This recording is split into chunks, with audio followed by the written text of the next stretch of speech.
Cine Recap PH. Maligayang pagbabalik sa Cine Recap PH.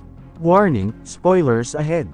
Ating tutunghayan ngayon ang kwento ng International Intelligence Agent na may misyong protektahan ang artificial intelligence na may kakayahang makontrol ang mundo upang hindi mapunta sa masasamang loob. Ang pelikulang ito ay ang American spy action film na ipinalabas ngayong 2023 na pinamagatang Heart of Stone. Bago tayo magpatuloy, paki-like ang video at mag-subscribe na din sa channel na ito. Maraming salamat! Sa Alpine Arena, Italy, isang team ng MI6 ang nakadeploy sa lugar upang hulihin ang isa sa pinakamalaking dealer ng armas na si Mulvaney. Si Rachel Stone ang naka-assign sa tech ng team kasama si Bailey na nasa van lang habang si Parker at Young ang field agent. Biglang nagkaproblema sa koneksyon para mailagay ni Stone sa guest list ang mga kasamahan upang makapasok sa pasugalan kung nasaan ang kanilang target. Lumabas si Stone ng van kahit ayaw ng mga kasamahan dahil hindi ito field agent, upang makalapit sa head security para mahak ang encryption key ng seguridad. Matagumpay na nahak ni Stone ang seguridad sa lugar kaya nakapasok si Young at Parker sa pasugalan, subalit nang tuturukan na niyang ng pansamantalang heart attack si Mulvaney ay nahuli ito ng bodyguard niya. Dahil doon napalaban ng dalawang agent sa mga tauhan ni Mulvaney habang tumatakas ito. Sa tulong ni Stone sa teknolohiya, nasundan ni Parker si Mulvaney at nahuli. Ngunit nakumpirmiso ang komunikasyon ng pangkat ng may babaeng nanghak sa kanilang intercom at alam nito kung sino sila. Pinutol na ng team ang komunikasyon pansamantala saka isinakay ni Parker si Mulvaney sa cable car para doon na sila lahat magkikita sa ibaba. Nakita sana ni Stone ang hacker nagtaas ng baso sa kanya subalit bigla na lang ito naglaho pagdating ni Young. Paglabas nila nakita ni Young na patungo ang mga tauhan ni Mulvaney sa estasyon ng cable car. Nag-aalala itong baka ma-ambush si Parker kaya nagmadali si Young na mapuntahan ito. Bigla namang nadula si Stone sa pagtakbo kaya nagpaiwan na ito para agaran nilang mapuntahan si Parker. Walang idea ang mga kasamahan ni Rachel Stone na nagkukunwari lang pala itong mahina, dahil ang totoo, kabilang ito sa lihim na organisasyon na tinatawag na charter na layong panatilihin ang kapayapaan sa mundo. Mayroon silang ginagamit na high-tech na sandata na tinatawag na heart upang magturo sa kanya ng mga susunod na gagawin at madaling paraan na may mataas na porsyentong tagumpay sa tulong ng nagko-control nito na si Jack of Hearts.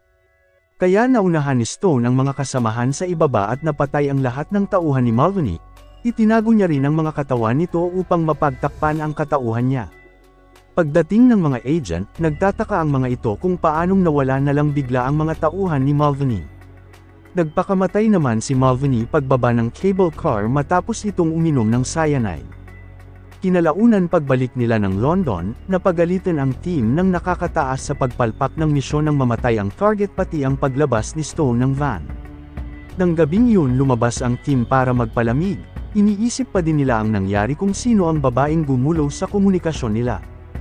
Hinala ni Bailey na miyembro ng charter ang babaeng hacker ngunit sa pagkakaalam nila gumagawa lang ng kabutihan ang organisasyon at hindi rin nila alam kung totoo ngang may ganoong organisasyon. Hindi na nagsalita si Stone at nagpaalam na agad itong umuwi upang alamin kung sino ang babaeng hacker na nakuhanan ng CCTV ng bar. Kinabukasan nagpunta si Stone sa Charter Heart Team Headquarters, siya ang Nine of Hearts ng organisasyon. Subalit napagalitan si Stone ng King of Hearts na si Nomad dahil sa pagpalpak nito sa misyon. Napag-alaman din nila ang katauhan ng babaeng hacker na ito ay si Kea the One sa pamamagitan ng Heart, kung saan ulila na ito bata pa lang, natuto daw ito sa programming sa pamamagitan ng bilyonaryong nagmamay-ari ng pharmaceutical company kung saan ito ang nag-alaga sa kanya at nagsanay ngunit sa ngayon hindi na nila alam kung bakit ito kumalas. Inala ni Jack na si Kea ang dahilan kung bakit nagpakita si Mulvaney dahil hinahanap daw nito ang makabagong teknolohiya na may kakayanang makahak ng kahit ano kung saan ito ang heart. Nalaman din nilang patungo ng Lisbon ang hacker kaya inutos ni Nomad na i-connecta ito sa MI6 upang agarang mabigyan ng misyon si Stone kasama ng team niya. Hindi pa din mapalagay si Stone sa nangyayari kaya pag-uwi niya hinak niya si Kea para alamin kung bakit ito nagpakita sa kanya. Sumagot lang si Kea na malalaman niya na lang sa mga susunod at pinatayan siya nito. Tinawagan din si Stone ni Bailey para ipaalam na may lead na sila sa babaeng hacker sa Lisbon. Kinabukasan agarang nagpunta ang team sa Lisbon, Portugal, 2 oras pa silang aalis kaya nagpahinga na muna ang team. Nagkakasayahan naman ang mga agent sa pagsayaw, subalit bigla na lang inatake ang mga ito ng armadong grupo dahilan ng pagkawalan ni Parker ng malay. Agarang kumonekta si Stone kay Jack para alamin ang sitwasyon nila. Pinapatakas na ni Jack si Stone dahil maaari itong mamatay kung manatili sa lugar at binigyan siya ni Jack ng madadaanan palabas. Subalit nag-alala si Stone sa mga kasamahan kaya tinanggihan niya si Jack at binalikan ang mga kasamahan sa loob kahit na malaman pa nila kung sino talaga ito. Pinabagsak ni Stone ang mga kalalakihan isa-isa na ikinagulat ng mga kasamahan nang makita itong napakagaling sa pakikipaglaban. Agaran din silang umalis sa lugar gamit ang van na nakuha ni Bailey kung saan si Stone ang nagmamaneho. Hinabol naman sila ng hindi kilalang mga armadong kalalakihan. Habang nakikipaghabulan nagtataka ang mga kasamahan ni Stone kung sino talaga ito. Hindi na sumagot si Stone dahil abala ito sa pagmamaneho hanggang sa nagawa ring mapabagsak ni Stone ang mga humahabol sa kanila. Kinalaunan ng makatakas na sila, pinapaamin si Stone ng mga kasamahan kung sino talaga ito. Sumagot lang si Stone na masyadong komplikado ang lahat. Hinala naman ni Bailey na kabilang ito sa charter at kasamahan niya si Kea. Doon inamin na ni Stone na miyembro ito ng charter at misyon niya ring hulihin ang hacker na si Kea. Hindi makapaniwala si Bailey na totoong mayroong charter, subalit bigla na lang pinatay ni Parker si Young at Bailey na ikinagulat ni Stone. Hinamon ni Parker si Stone ng laban para subukan ang galing nito kung saan nasugatan niya si Stone. Natalo naman ni Stone si Parker at sa kanya ito pinasalita kaya umamin na si Parker na magkasabwat sila ni Kea upang mapalabas ang miyembro ng charter na nagtatrabaho sa loob ng MI6. Hanggang sa bigla na lang nanghina si Stone dahil may lason pala ang patalim ni Parker na nakakaparalisa. Sinabi niya kay Stone na silang dalawa ni Kea ang gumawa ng patibong para mapalabas si Mulvaney. Sa cable car nalaman ni Parker kay Mulvaney ang hawak na sandata ng charter na tinatawag na Heart, na may kakayahang mahak ang kahit na anong bagay at sa kanya ito pinatay. Tinaniman din ni Parker si Stone ng device upang mapasok ang encryption ng Heart. Nang masagip si Stone at dinala sa headquarters, nagsimula na ding mapasok ng device ang seguridad ng Heart. Nalaman naman ni Jack na nagmula lang ito sa loob ng facility. Naisip ni Nomad si Stone at agarang pinuntahan. Nang magkamalay si Stone, humingi ito ng gamot sa lason sa kanya winasak ang device na inilagay ni Parker sa katawan niya upang mapigilan ang paghahak sa Heart. Kinalaunan nang bumalik na ang lakas ni Stone, iminungkahi niya na shutdown na muna ang Heart hanggat hindi pa nila alam kung ano ang nakuha ng hacker, ayaw naman pumayag ni Jack at Nomad na shutdown ito. Gayunpaman, napagkasunduan daw ng mga Kings na suspendahin si Stone matapos itong mabunyag bilang miyembro ng charter dahil maaaring malagay sa panganib ang organisasyon. Hindi makapaniwala si Stone na pati si Nomad ay wala na ding tiwala sa kanya. Habang nasa bus ito pauwi, tinawagan siya ni Kea para kumustahin kung bakit ito nag-iisa. Galit na galit si Stone kay Kea dahil sa pagpatay nila sa mga kaibigan niya. Nagulat din si Kea sa nalamang pinatay ni Parker ang mga agent. Binalaan naman ito ni Rachel na hahanapin niya ang mga ito. Samantala, nagkaroon ng pagpupulong ang mga charter kings sa nangyaring tangkang panghahak sa Heart. Doon nalaman ni Nomad na bago pa nabuo ang Heart, kasama si Parker sa MI6 na nag-deliver ng mga armas sa Russia para pabagsakin ang Chechen warlords na may pasimuno sa digmaan sa rehiyon. Ngunit nalaman nilang patibong lang pala ang lahat at napatay ang lahat ng agents. Inakala din nilang wala nang natira sa pangkat kaya inutos ng mga Kings kung saan dati pang opisyal ang mga ito sa militar na bombahin ang lugar upang hindi makuha ng mga kalaban ang mga armas. Hindi nila alam na may nakaligtas pala sa pambobomba at itinago nila ang pagkakamali noon. Hindi nila napansin na bumalik si Parker na may bagong katauhan dahil balak nitong gumanti sa kanila sa nagawa noon. Samantala, sinabihan ni Kea si Parker sa pagpatay nito sa mga agents na sa susunod ipaalam sa kanya ang gagawin niya bilang partner niya. Sinabihan din ito ni Parker na walang pakialam ang MI6 sa mga tauhan nila. Kinalaunan nang magpunta si Stone sa bahay ni Bailey, napansin niyang hinak din ni Kea ang laptop ng kasamahan. Dahil sa naiwang bakas ni Kea nalaman ni Stone ang lokasyon niya na patungong West Africa. Naalala ni Stone na naglalakbay ang locker doon kaya nagmadaling nagpunta si Stone sa Africa upang pigilan ang mga ito gamit ang eroplanong ipinuslit niya sa charter, habang sakay naman si Parker at Kea sa helicopter. Naalarma ang charter nang malamang bumaba ng altitude ang locker.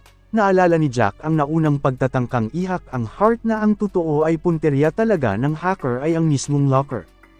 Narating na rin ni Kea at Parker ang locker kung saan bumaba sila sa ibabaw nito, mula doon nakapasok ang dalawa sa loob. Wala nang magawa si Jack at Nomad na makukuha ang heart na pinaghirapan nilang buuin dahil wala silang makontak na charter member na malapit sa lugar, bigla namang dumating si Stone para pigilan si Parker at Kea. Nakita din ni Jack ang pagdating ni Stone patungong locker kaya nagkaroon ng pag-asa ang King of Hearts. Matagumpay ding nakapasok si Stone sa loob ng locker, ngunit inabangan na pala ito ni Parker at naglaban ang dalawa habang tinatanggal ni Kea ang heart. Sa paglalaban ng dalawa muntikan nang mahulog si Stone sa ibaba kung hindi sumabit ang parachute niya. Inaya na din ni Kea si Parker umalis matapos nitong makuha ang heart at agarang tumakas ang dalawa na nag-iwan pa ng bomba. Nakalabas din si Stone bago pa tuluyang sumabog ang locker at nakakapit sa lubid ng helikopter nila Parker.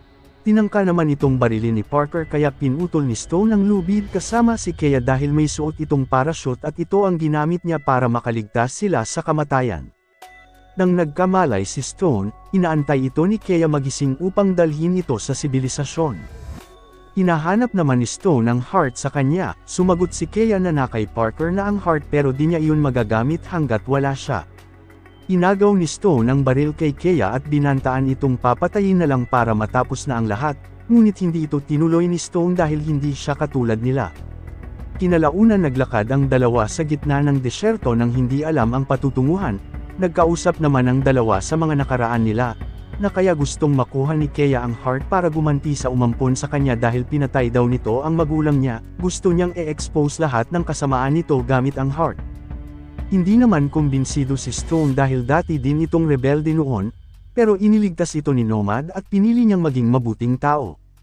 May dumating ding sasakyan sa lugar at nakisakay ang mga ito, sinabihan ni Stone si Kea na hindi makakabuti sa kanya si Parker at palihim niya rin itong nilagyan ng GPS tracker. Pagdating nila sa isang bayan, pinagtangkaan si Stone na patayin ng mga tauhan ni Parker na nakaabang sa lugar, nakatakas naman si Stone sa pagtalon sa bangin. Harap-harapan ding pinatay ng tauhan ni Parker ang tumulong sa kanila kaya matapos makatakas ni Stone, doon napagtanto ni Kea na hindi mabuting tao si Parker. Nakaligtas naman si Stone at dumating ang charter agent na si Six of Hearts para tulungan siya. Sa eroplano tinawagan si Stone ni Nomad dahil nag-alala ito sa kalagayan niya, masama pa din ang loob ni Stone kaya ayaw itong maniwala.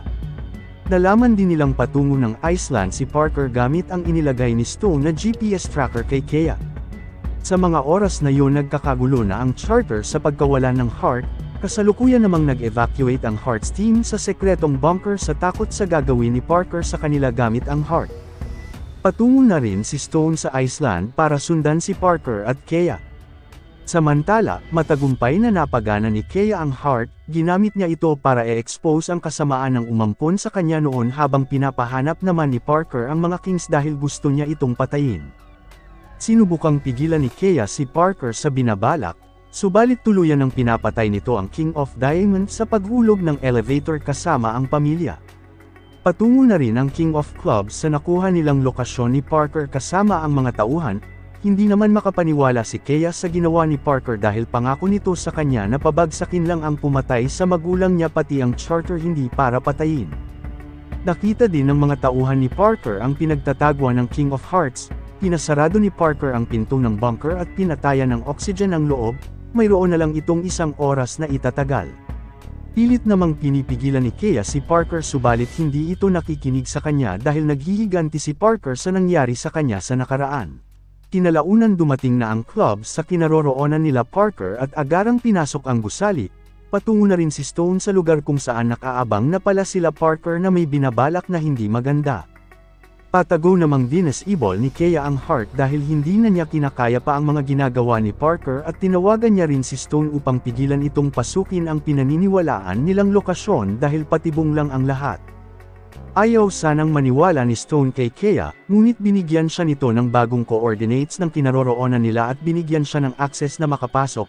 Agarang lumabas si Stone at kinontak ang King of Clubs subalit huli na ang lahat nang makita nito ang GPS tracker ni Stone at sumabog ang gusali kung saan napatay ang lahat ng Clubs team. Hindi na rin magamit nila Parker ang heart kaya agaran nitong hinanap si Kea na kasalukuyang nagtatago. Samantala sa bunker, nag-alala na ang lahat dahil hindi na talaga nila mabuksan ang pinto, saglit na lang din mauubusan na sila ng oxygen. Sinubukan nilang tawagan si Stone gamit ang lumang telepono at nakontak nila ito. Sinabi ni Stone na patay na ang buong clubs at may bago na rin itong lead sa kinaroroonan ni Parker sa tulong ni Kea. Ayaw naman maniwala ni Nomad dahil ito ang nagnakaw ng heart, sinabi niya rin na nakulong sila sa bunker na may 1 oras na lang ang itatagal na oxygen. Sinabi ni Stone na naniniwala siyang totoo ang sinabi ni Kea dahil kung hindi dahil sa kanya ay patay na ito ngayon. Agaran ding nagpunta si Stone sa lokasyon na ibinigay ni Kea para iligtas ang mga kasamahan kung saan nakasalalay na lang ngayon ang buhay ng mga charter member sa mga kamay ni Stone, habang sa mga oras na yun patuloy pa ding pinaghahanap ni Parker si Kea na nagtatago. Tinagtagal nakarating na si Stone sa laboratorio na nag-alala kung tama bang pagkatiwalaan niya si Kea. Nang subukan ni Stone na i-access ang pintuan ay matagumpay niya itong nabuksan kaya nakapasok ito sa loob. Nahuli naman si Kea ni Parker at sapilitang pinapagana ulit sa kanya ang heart, nang makita niya si Stone ay pumayag na si Kea na paganahin ito. Ngunit napansin ni Parker si Stone kaya ginawa niyang bihag si Kea laban kay Stone, dahil dun napilitan si Stone na ibaba ang hawak niyang baril. Kung mawala naman si Kea at binunot ang hose sa gilid para itutok kay Parker, doon nagkaroon ng pagkakataon si Stone na harapin si Parker. Hirap naman si Stone sa lakas ni Parker sa pakikipaglaban, binigyan nito ni Kea ng baril kaya napatay ni Stone si Parker. Pagkatapos, iniligtas ni Kea ang King of Hearts maging ang mga kasamahan nito sa kamatayan sa pamamagitan ng pagpapagana ulit sa heart. Sa huli, panandaliang ikinulong si Kea ng organisasyon at ngayon isa na itong bagong miyembro ng charter bilang Joker. Kinalaunan, may bagong misyon na ulit si Rachel Stone kasama ang bago niyang mga teammate na si Kea at Jack. Dito na nagtatapos ang ating kwento, sana nagustuhan nyo. I-like ang video at mag-subscribe na din sa channel na ito. Maraming salamat sa panunood, hanggang sa muli. Paalam.